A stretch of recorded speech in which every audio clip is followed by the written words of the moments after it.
Bienvenue sur Africa 24 dans cette nouvelle édition de l'Africa Tonight. Voici les titres de l'actualité. Le 31e sommet de la Ligue arabe qui s'est ouvert le 1er novembre à Alger a pris fin ce mercredi. Que retenir de ce sommet? Quelle part le continent africain peut-il en tirer? Nous répondrons à ces questions et bien d'autres avec le professeur Alfred Chongo, professeur à l'Université Sorbonne Nouvelle Paris 3, qui sera l'invité de cette édition. Le Kenya annonce l'envoi de troupes en République démocratique du Congo, un soutien militaire qui entre dans le cadre du déploiement de la force régionale de la communauté d'Afrique de l'Est pour lutter contre le M23, conformément à ce qui avait été annoncé il y a plusieurs mois. Et l'audition du leader du PASTEF, l'opposant sénégalais Ousmane Sonko, devant le tribunal de Dakar est prévue ce jeudi 3 novembre. Le maire de Ziguinchor est convoqué par le doyen des juges d'instruction concernant l'affaire du viol et menace de mort qu'il oppose à une jeune masseuse depuis mars 2021. Le 31e sommet de la Ligue arabe s'est clôturé ce mercredi 2 novembre en Algérie. Des appels à l'unité ont été lancés dans une Ligue arabe clairsemée 3 ans après son dernier sommet. Une dizaine de dirigeants et responsables politiques de pays africains ont participé à ce sommet. Était présent en sa qualité de président en exercice de l'Union africaine, le chef de l'État sénégalais, Macky Sall. Une plus grande collaboration avec le continent africain a été prônée lors de cette rencontre. Pour en parler, nous recevons sur ce plateau M. Alfred Chongo, professeur à l'Université Sorbonne Nouvelle Paris 3. Bienvenue, merci d'être là. Merci. Alors, des appels ont été lancés pour renforcer le partenariat entre les pays arabes et l'Afrique dans un contexte où plusieurs pays prônent un nouvel ordre mondial. N'est-ce pas l'opportunité à saisir et le temps favorable? Absolument, c'est un moment particulier de l'histoire du monde, mais de l'histoire des relations aussi de l'Afrique et la Ligue arabe. Le président sénégalais, Macky Sall, président de l'Union africaine, a rappelé justement cet impératif-là. Et d'ailleurs, dans la déclaration finale d'Alger, on est revenu sur ce point-là, de ce renforcement, parce que on constate effectivement que depuis la pandémie du coronavirus et puis la guerre en Ukraine, le monde part un peu dans tous les sens et donc il y a cette obligation de l'unité de la Ligue arabe et puis de son action vis-à-vis de l'Afrique. Alors le partenariat Ligue arabe-Afrique concernerait notamment le domaine économique. Selon vous, comment faire pour que cette collaboration ait un rapport de force équilibré, un partenariat gagnant-gagnant? Normalement, ça devrait être un rapport gagnant-gagnant. Et la plupart des pays arabes, en tout cas du Moyen-Orient, qui interviennent en Afrique, que ce soit l'Arabie saoudite, le Qatar ou les Émirats arabes, et puis des pays observateurs comme la Turquie, tous ces pays-là, effectivement, ont compris que l'Afrique est le dernier continent où ils peuvent faire des affaires. Et l'Afrique aussi a compris qu'elle peut tirer de cette coopération un certain nombre d'avantages, un certain nombre d'acquis.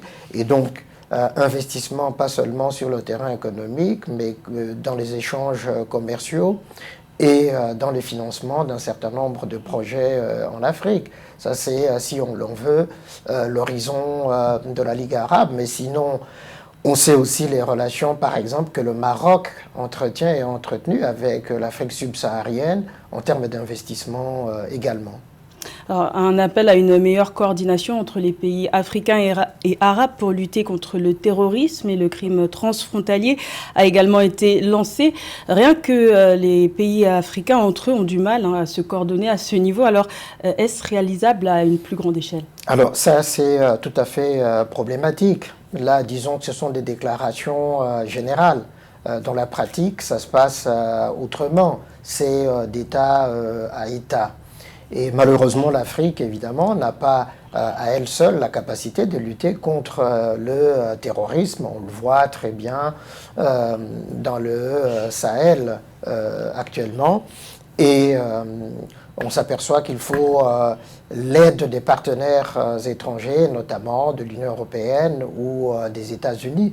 Donc, c'est très problématique. On le voit aussi en Libye, par exemple, où les mêmes partenaires du Moyen-Orient sont partagés entre ceux qui soutiennent l'une ou l'autre partie au conflit en Libye. Donc c'est très compliqué de mettre en place cette lutte contre le terrorisme en Afrique.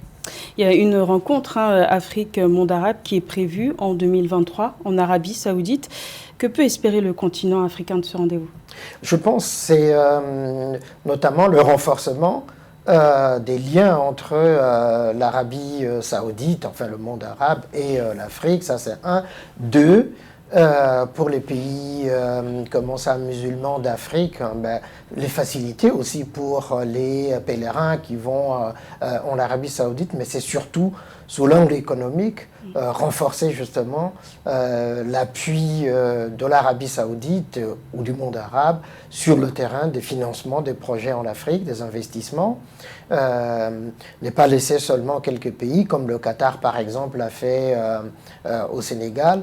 Il faut une action coordonnée, la Banque arabe de développement, pouvoir intervenir de meilleure façon dans les projets qui sont proposés par les pays africains. Et selon vous, est-ce que ce sommet a été un succès? Est-ce que l'Algérie a marqué son grand retour sur la scène internationale avec ce rendez-vous? On peut le dire sans conteste que l'Algérie, effectivement, est de retour dans la scène diplomatique internationale. Elle a été déjà sur le terrain du conflit de la guerre en Ukraine, sur la question justement des énergies fossiles, le gaz en particulier, devenu un acteur incontournable, courtisé par les partenaires internationaux. Et là, sur la question aussi de la défense, par exemple, de la cause palestinienne, etc., l'Algérie a pris le leadership sur cette question-là. Oui, c'est vraiment un succès, malgré l'absence d'un certain nombre de chefs d'État et de souverains qui ne sont pas venus. Mais je pense effectivement que les absents ont toujours tort, même si ces absents ont été représentés par leur ministre des Affaires étrangères. C'est un vrai succès pour l'Algérie. Alors justement, dernière question, vraiment très court. En quelques mots, que doit-on attendre en fait de la relation maintenant Algérie-Maroc, alors que les tensions demeurent depuis un an sur fond de désaccord du dossier du Sahara occidental? En quelques mots, quels seront les lendemains? Il s'en est suivi, évidemment, la rupture des relations diplomatiques entre l'Algérie et le Maroc. Mais il ne vous aura pas échappé que le roi du Maroc a envoyé une invitation officielle au président Abdelmajid Tebboune pour qu'il vienne en visite officielle et qu'ils doivent préparer cette visite officielle à Rabat, au Maroc. Donc, les ponts ne sont pas coupés. Mais c'est très compliqué. Et est-ce que cette absence aura des conséquences alors pour la suite? Non, ça n'aura pas de conséquences. Justement, je crois que le roi a désamorcé en envoyant une invitation officielle à son homologue algérien. Merci Monsieur Alfred Chongo d'avoir répondu à notre invitation. Je rappelle que vous êtes professeur à l'université Sorbonne Nouvelle Paris 3. Merci beaucoup. Le déploiement d'un contingent kényan dans l'est de la République démocratique du Congo sera bien effectif. Le président kényan, William Ruto, l'a confirmé ce mercredi lors d'une cérémonie de présentation du drapeau à Nairobi. Cette intervention d'une durée initiale de 6 mois vise à soutenir la République démocratique du Congo dans sa lutte contre les rébellions actives dans l'est congolais, notamment le M23. Il convient de rappeler que le déploiement de troupes kenyanes sur le sol congolais fait suite à une décision approuvée et adoptée par les dirigeants de la communauté d'Afrique de l'Est lors du 3e conclave des chefs d'État de l'EAC sur la paix et la sécurité dans l'est de la République démocratique du Congo qui s'est tenu à Nairobi en juin dernier. Écoutons à ce propos le président kényan William Ruto. Ensemble avec mon frère, le président de la République démocratique du Congo, le Kenya a décidé de travailler aux côtés des forces du Congo pour le désarmement des rebelles et la protection des populations civiles. L'objectif est de donner la chance à cette population du Congo pour qu'elle retrouve la paix dans la zone d'Afrique de l'Est, mais aussi à travers la région. En tant que voisins, le destin de la RDC est lié au nôtre et je le répète, nous ne permettrons pas aux groupes armés, aux criminels et aux terroristes de nous priver de notre prospérité commune et de notre croissance économique à travers le développement du commerce. Au Sénégal, c'est ce jeudi 3 novembre que l'opposant Ousmane Sonko, leader du PASTEF, qui est aussi compté parmi les principaux leaders de la coalition Yewwi Askan Wi, doit être entendu par le tribunal de Dakar. Le maire de Ziguinchor, qui est arrivé 3e à l'élection présidentielle de 2019, est poursuivi depuis début 2021 dans une affaire de viol et de menaces de mort contre une jeune masseuse, des allégations qu'il a toujours niées. Rappelons que sa convocation et son arrestation en mars 2021 avaient provoqué des émeutes. Ousmane Sonko était face à la presse ce mercredi. Je vous propose d'écouter un extrait de son allocution.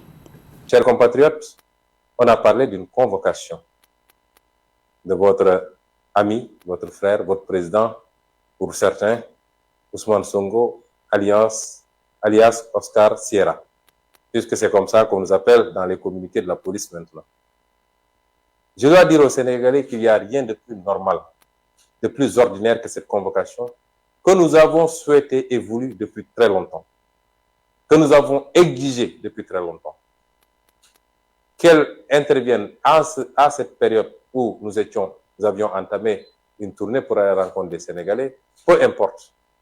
Nous l'avions souhaité, parce qu'il faut que ce dossier soit définitivement traité, puisque c'est un dossier vide, absurde. C'est un complot ourdi au plus haut sommet de l'État et nous en avons toutes les preuves et je vous reviendrai très bientôt pour vous en donner un certain nombre d'éléments. Nous l'avons souhaité parce que le pays doit souffler et passer à autre chose. Nous l'avons exigé plusieurs fois. Si vous vous rappelez, il y a 8 mois à peu près, ou un peu plus,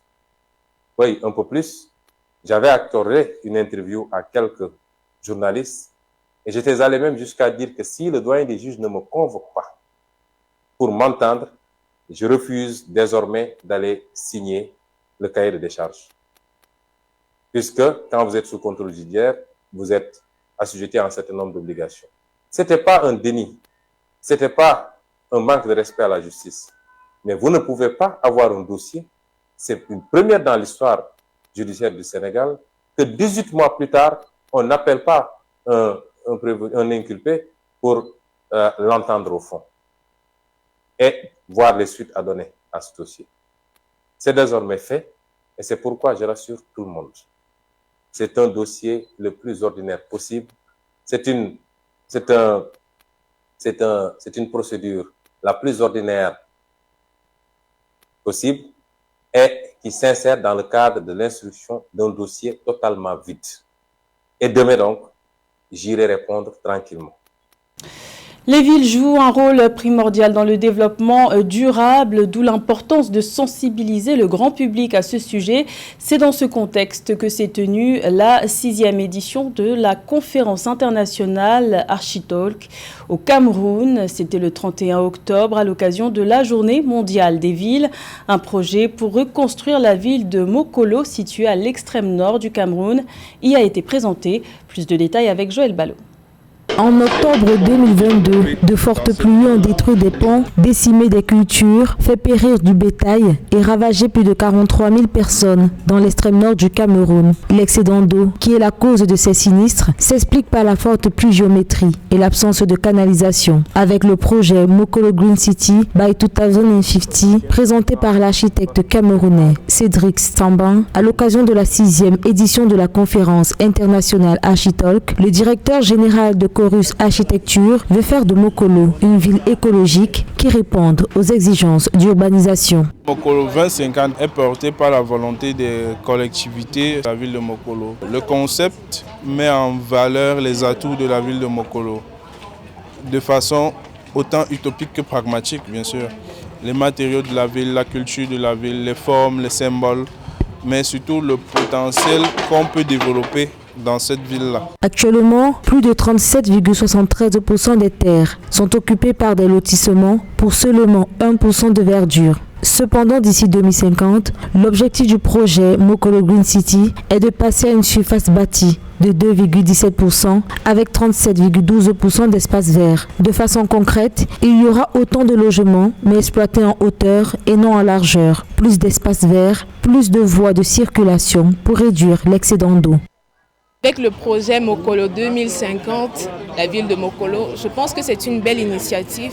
En prenant en compte ou en considération les différents aspects ou les différents problèmes d'une ville, ça nous donne de voir un peu plus loin comment est-ce qu'on peut faire avec les ressources qu'on a. Bien que cette vision soit une approche moins coûteuse et plus écologique pour nombre d'intervenants, la faisabilité reste encore à revoir. Mokolo Green City by 2050 demande une volonté commune du gouvernement, des organisations, de la population. Pour l'heure, les finances mobilisées pour sa matérialisation, comme l'indique Cédric Stamban, émanent de l'initiative de Chorus Architecture qui ne demande qu'à être appuyée pour offrir un avenir meilleur aux populations de Mokolo. Partons à présent à la rencontre d'un jeune artiste ivoirien, Soro Kafana, issu d'une lignée d'artisans. Ses parents lui ont inoculé le métier de forgeron. C'est en grandissant qu'il découvre son amour naissant pour l'art et se forme à la sculpture. Les années ont permis à ce que son travail soit reconnu. Il est désormais sollicité dans le monde entier. Un sujet d'Anthony Atangana. L'Afrique éblouit Paris de ses œuvres d'art. C'est durant la 7e édition de la Foire d'art contemporain ACA, un événement consacré aux scènes artistiques du continent africain et de ses diasporas en France, que plus d'une centaine d'artistes africains se sont réunis afin de présenter leurs œuvres. Parmi ces derniers figure Soro Kafana. Cet artiste ivoirien passé par l'Institut national des arts et de l'action culturelle à Abidjan est venu présenter 4 de ses sculptures au grand public afin de montrer un tout nouveau concept de son art. Présenter 4 pièces de sculpture et normalement je représente ou je suis présenté par une galerie ivoirienne, World's House of Art. Vous allez remarquer qu'il y a différentes teintes au niveau de mes œuvres. Il y a une teinte noire, c'est à base du feu, c'est-à-dire c'est des sculptures qui sont brûlées à base du chalumeau, et il y a certaines pièces qui ne sont pas brûlées. Ce fils d'artisan se sert d'une tronçonneuse et de bien d'autres matériaux afin d'affiner son savoir-faire. Une technique qu'il doit principalement à l'apprentissage du métier de forgeron exercé par ses parents et qui lui a appris le travail du fer et du bois. Désormais, Soro Kafana s'est donné pour objectif d'attirer l'attention de la jeune diaspora africaine sur l'importance de valoriser au mieux l'art de la sculpture. La sculpture que j'ai exposée et que vous voyez brûlée, elle c'est le bois sacré. Et pour moi, le bois sacré, c'est pour interpeller un peu les jeunes Africains, parce que c'est la relève de demain. C'est pour interpeller ces jeunes-là en leur disant que la culture, c'est notre histoire. Et si on n'accepte pas, si on ne valorise pas notre culture, je ne sais pas où on sera accepté. Pour sa 7e édition, la Foire ACA a su retrouver une toute autre dimension internationale. Pour rappel, la Foire d'art avait perdu de sa prestance à cause des restrictions prises durant la pandémie de Covid-19. C'était le journal de la rédaction. Merci de l'avoir suivi. L'information continue sur Africa 24.